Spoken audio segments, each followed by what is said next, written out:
सम्यक दर्शन की वह पवित्रतम व्याख्यानमाला को निरंतर ही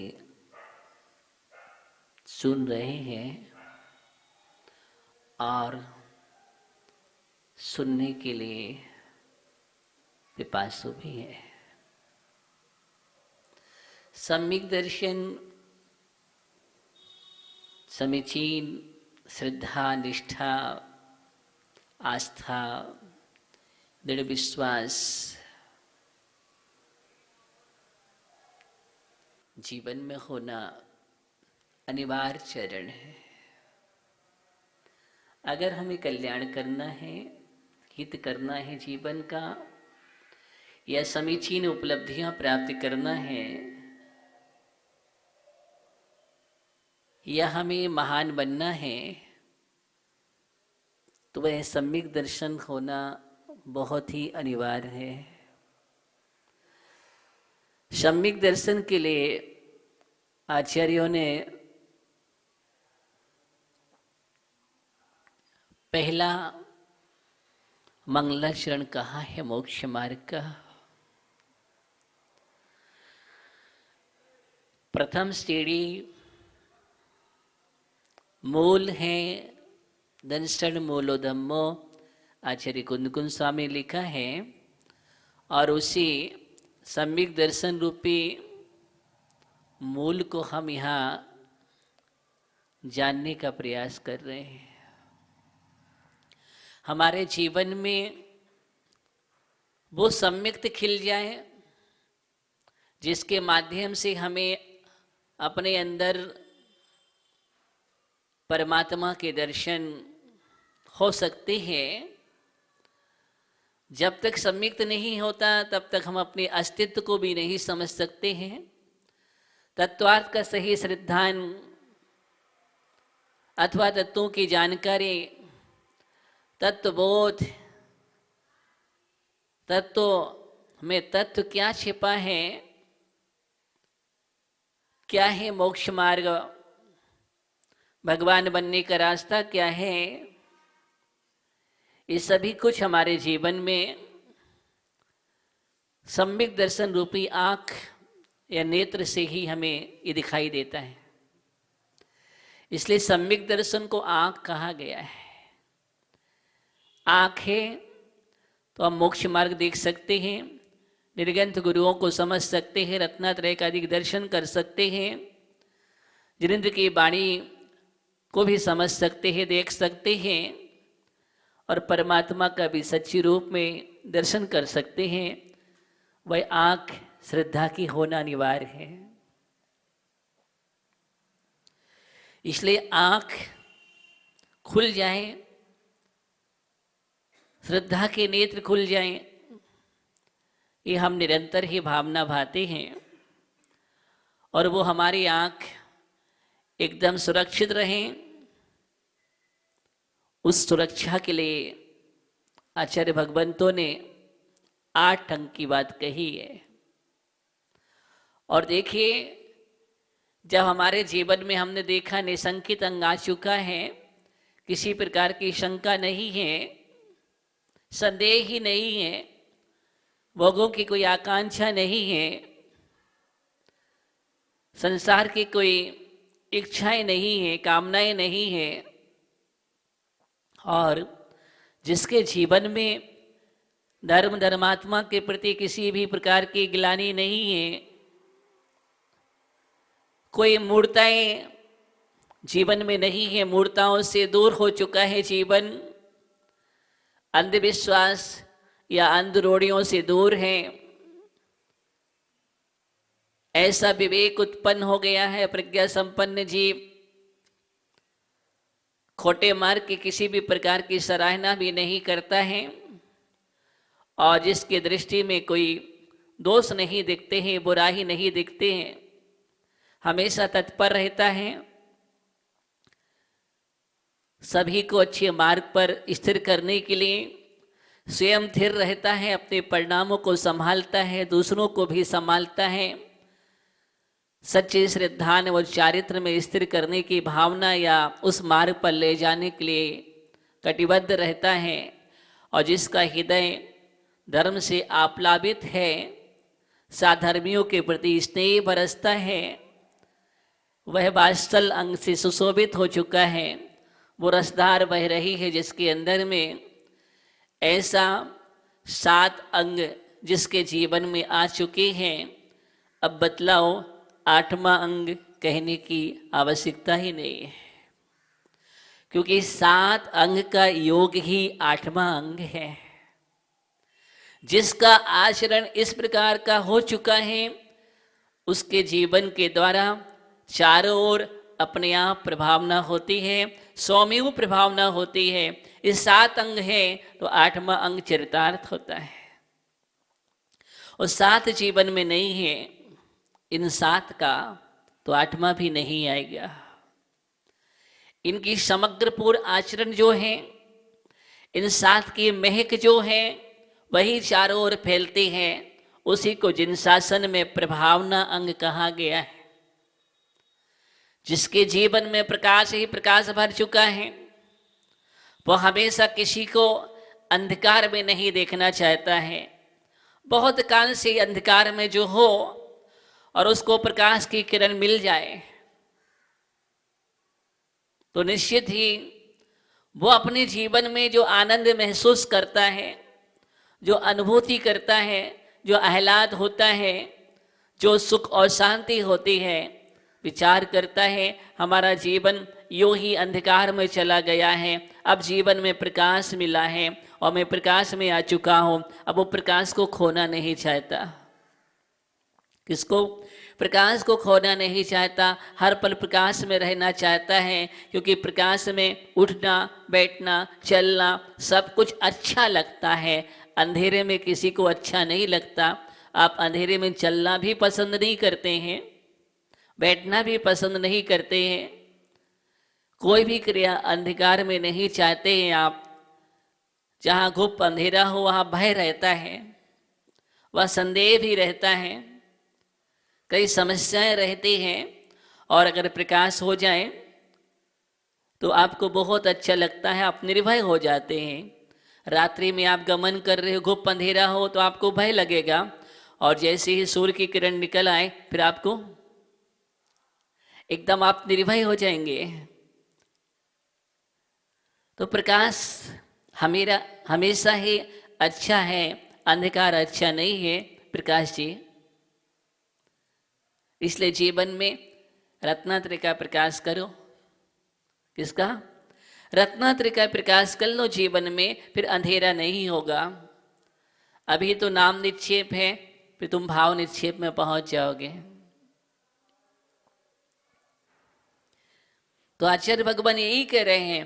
फिर उस प्रकाश में रहने वाला व्यक्ति सोचता है कि देखो, जैसे हमें भी अंधेरा पसंद नहीं है तो अन्य लोगों को भी अंधकार पसंद नहीं होगा, और फिर अनेक लोगों के अंधकार को दूर करने में वह निमित्त बन जाता है। उसका नाम प्रभावना है। आचार्य समंद्रभद्र स्वामी प्रभावना अंग की यही तो परिभाषा दे रहे हैं। उन्होंने कहा, जिन शासन महात्मा है, अज्ञान तिम्र व्याप्ति जिन शासन महात्मा, अज्ञान तिम्र व्याप्ति मपाकृत इथा इथम। अज्ञान रूपी तिमिर जो व्याप्त है, फैला हुआ है, उसको मपाकृत अपाकृत दूर कर देना। इथा इथम जैसे बने, क्या करना? जैसे बने उस अज्ञान रूपी अंधेरे को दूर करना। और जिन शासन महाम्यात्म्य प्रकाशा स्यात् प्रभावना, जिन शासन की महात्म को चारों ओर फैला देना, जिन शासन की महिमा को फैला देना, जिन शासन का प्रकाश चारों ओर कर देना, इसका नाम प्रकाशा स्यात् प्रभावना। उसका नाम प्रभावना अंग है। कौन सा अंग है? प्रभावना अंग है। विचार करो। आचार्य समंद्रभद्र स्वामी ये बहुत बड़ी बात कह रहे हैं कि हमारे जीवन में हम पहली बात तो प्रकाशमय हो। जब हम ही प्रकाशमय होंगे तभी हम चारों ओर प्रकाश कर सकते हैं। हम ही अंधेरे में हैं तो फिर प्रकाश कैसे करोगे आप? हम ही जिन शासन पर सच्ची श्रद्धा नहीं कर पा रहे हैं, अन्य लोगों के लिए श्रद्धा का पात्र कैसे बन पाओगे? हमारे जीवन में ही मोक्ष मार्ग नहीं है तो हम मोक्ष मार्ग की कैसे बना सकते हैं? हम ही सच्ची श्रद्धा के साथ धर्म नहीं कर रहे हैं, आचरण नहीं कर रहे हैं, तो अन्य लोगों के लिए उस पथ पर बढ़ाने में या लाने में आप निमित्त नहीं बन सकते हैं। इसलिए पहले अपने आप में वह आचरण होना चाहिए। पहले हम स्वयं उस मार्ग पर चले,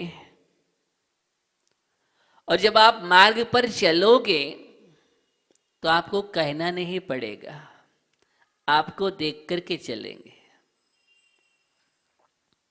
आपको देख करके चलेंगे, और आप ही देख करके ना चले, आप ही देख करके ना चले तो फिर आपको कौन देखेगा? आप देखभाल करके चलते हैं तो सामने वाला सोचता है बहुत अच्छा इनका व्यक्तित्व है, देखो ये हमेशा देखभाल करके चलते हैं। कैसे चलते हैं? देखभाल करके चलते हैं। ये मोक्ष मार्ग है, ये मोक्ष मार्ग है। 3 शब्द है, देख भाल कर चलना। इसमें आ गया पूरा मोक्ष मार्ग। देख माने सम्यक दर्शन, भाल माने ज्ञान, कर माने चारित्र। सम्यक दर्शन, सम्यक ज्ञान, सम्यक चारित्र तीनों समाविष्ट हो गए। देखते हैं तो सच्ची श्रद्धा के साथ, इनके पास आंख है सम्यक दर्शन की तभी देखते हैं, इनके पास मस्तिष्क है सोचने विचारने का विवेक है, भाल माने इसलिए सम्यक ज्ञान से सहित है।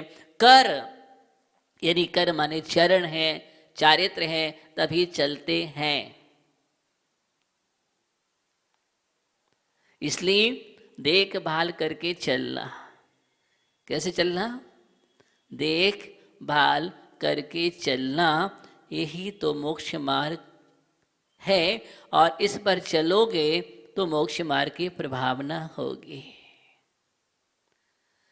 सम्यक दर्शन का 8वां अंग आज हम यहां पर समझ रहे हैं। देखो, हमारा आचरण बहुत अच्छा होना चाहिए, ये कहने जा रहे हैं। आप भगवान की भक्ति बहुत अच्छे तन्मयता के साथ करते हैं, लीन होकर के करते हैं। आपकी तन्मयता को देख करके अन्य लोग प्रभावित हो जाते हैं कि देखो एक कितनी अच्छी भक्ति करता है, किसी से बात नहीं करता है, बीच में बोलता नहीं है, और सिर्फ भक्त और भगवान की जो क्रिया होती है उसमें तन्मय हो जाते हैं। इतनी सुंदर भक्ति करते हैं और इनकी भावना भी निरंतर धर्म के प्रति बहुत अच्छी है। ऐसा नहीं है कि सिर्फ मंदिर में ठीक लगे और बाहर वही के वही, नहीं, बाहर भी देखते हैं तो बहुत शांत हैं, परिणामी हैं। ये इनके परिणाम बहुत अच्छे हैं, सरल प्रकृति के हैं, भगवान की भक्ति करते हैं, गुरुओं की वंदना करते हैं। जब हम देखते हैं तो गुरुओं की वंदना इतनी अच्छे से करते हैं, नमोस्तु इतने अच्छे से करते हैं, गवासन में जा कर के मुर्राज को नमोस्तु करते हैं, उनका आशीर्वाद प्राप्त करते हैं, उनके चरण स्पर्श करते हैं, अपने माथे से लगाते हैं। देखो कितनी विनयशील हैं। और इस विनय को देख कर के सामने वाला भी नम्रीभूत हो जाता है कि देखो ऐसे विनय करना चाहिए मुनराजों की। हम बोलते हैं पंच परमेष्ठी भगवान हैं, तो जब पंच परमेष्ठी भगवान हैं, नमो लोय सभ्य सावड़म या नमोकार मंत्र पढ़ते हैं, नमोकार मंत्र पढ़ें और नमो लोय सभ्य सावड़म बोल रहे हैं, और मुनराज देखें और उनके चरणों का स्पर्श ना कर पाए, अच्छे से बैठ के नमोस्तु नहीं कर पाए, तो फिर नभोकार मंत्र इधर बोल रहे हैं, उधर साक्षर मिल रहे हैं तो कर नहीं पा रहे हैं, तो क्या हुआ? आपसे कोई भी प्रभावित नहीं होगा। बोले आपको ही भी नहीं आती है तो हम क्या सीखेंगे आपसे? इसलिए हमारा आचरण इतना श्रेष्ठ होना चाहिए। क्या होना चाहिए? इतना श्रेष्ठ होना चाहिए। जब गुरुओं की वंदना करते हैं, पड़गाहन करते हैं नवदा भक्ति पूर्वक, उस समय आपकी क्रिया को देख करके सामने वाला प्रभावित हो जाता है। देखो कितना नम्र स्वभावी है, देखो कितनी विनय के साथ नवदा भक्ति कर रहे हैं, पड़गाहन कर रहे हैं, प्रवेश करा रहे हैं, नम्र स्वभाव में उच्चासन दे रहे हैं, पाद प्रक्षालन कर रहे हैं, बहुत गुरुदेव की भक्ति करते हैं, बैठ करके लीन होकर के भक्ति करते हैं। सिर्फ क्रिया नहीं है, उपचार नहीं है, वो भी एक बड़ी पूजन होती है बहुत भक्ति भाव से। फिर गवासन से बैठ कर के नमोस्तु करते हैं। कुछ लोग ऐसे ही बैठे नमोस्तु कर लेते हैं, कुछ कर नमोस्तु महाराज नहीं, गवासन से बैठ कर के गुरुओं को नमोस्तु करते हैं। परमेष्ठी है, देव शास्त्र गुरु, इन तीन को, देव शास्त्र गुरु, इनके लिए कैसे नमोस्तु करना चाहिए? गवासन में बैठ कर के नमोस्तु करना चाहिए, झुक कर के पूरा बहुत ही भक्ति भाव से उच्चारण पूर्वक, क्योंकि हमारे परम आदर्श हैं, इन पर श्रद्धान करना ही तो सम्यक दर्शन है। हम किसकी बात कर रहे हैं? श्रद्धानम परमार्थानां माप्तागम तपोवृताम, आप आगम तपोवृत देव शास्त्र गुरु, इन पर श्रद्धान करना, इसका नाम क्या है? सम्यक दर्शन। तो जब हमें साक्षात इसने विनय भक्ति भाव के साथ नमन किया, नमोस्तु किया, विनय के साथ स्तुति बोले जा रहे हैं, फिर हाथ धो करके विनय के साथ मौन लेकर के, कैसे? शुद्धि बोलने के बाद एकदम मौन होकर के आहार दे रहे हैं। ऐसे नहीं बोलते चले जा रहे, बोलते चले जा रहे, हाथ में वस्तु है और हम बोलते चले जा रहे, अशुद्ध हो जाएगी वो वस्तु। आप बोलेंगे अशुद्ध हो जाएगी, आपका बास भी उसमें स्पर्श हो गई ना, अशुद्ध हो गए, अशुद्ध पदार्थ चलाएंगे आप।